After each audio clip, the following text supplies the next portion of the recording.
Tarinatallentimessa on nyt uusi ominaisuus, jolla pystyt valitsemaan käyttämäsi karttatyypin, kun rakennat erilaisia GPS-sijaintiin perustuvia ulkoreittejä tarinatallentimella.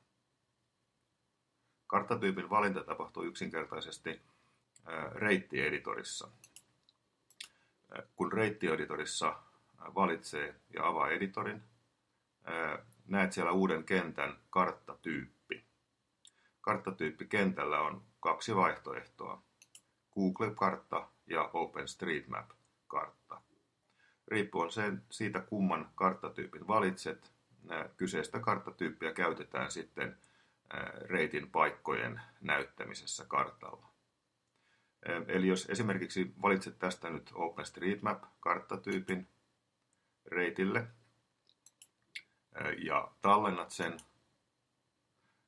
niin sen jälkeen reitin paikat näkyvät tällä kartalla. Jos esimerkiksi avaamme tämän reitin ensimmäisen paikan editorin tästä, se onkin jo valmiiksi sijoitettu kartalle ja katsomme miltä se kartta näyttää, niin näkyviin tulee OpenStreetMap-kartta ja paikka näytetään sillä reitin valinnan mukaisesti. Ja sitten vastaavasti, jos reittieditorissa valitsemme karttatyypiksi Google-kartan ja tallennamme sen ja katsomme miltä paikka nyt näyttää, avaamme kartan paikalle, niin paikka näkyy Google-kartalla. Eli näin pystyt helposti valitsemaan karttatyypin. Vastaavasti, jos reittitasolla määrittelet paikkojen välisen polun painamalla reittieditorissa polku lisää painiketta, jolloin reitin paikat tulevat näkyviin kartalla ja voit määritellä niiden välisen polun, niin taustalla oleva kartta on äskeisen valintasi mukainen, eli tässä tapauksessa Google-kartta. Ja jos taas vaihdamme karttatyyppiä OpenStreetMap-kartaksi, tallennamme sen ja avaamme reittieditorin uudestaan ja menemme lisäämään polun, niin nyt taustalla näkyvä kartta on OpenStreetMap-kartta.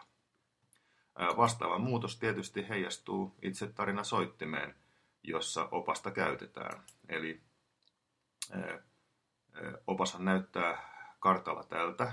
Paikat on sijoitettu kartalle ja kutakin niitä klikkaamalla pääsee katsomaan kyseisen paikan tiedot ja tutustu painikkeesta sitten eteenpäin esimerkiksi äänioppaaseen. Kartta taustalla on nyt Google Map-kartta.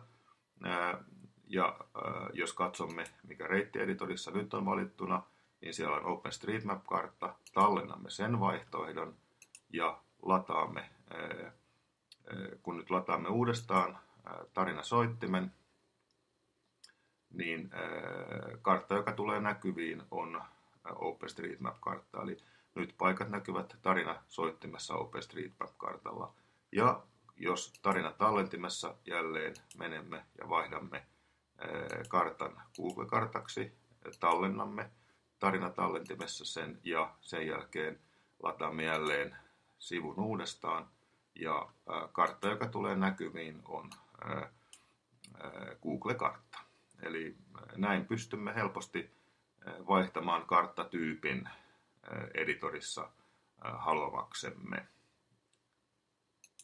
Tämä ominaisuus on yksi uusista ominaisuuksista, joka tuli mukaan tarinatallentimeen ja tarinasoittimeen kesäkuussa 2014.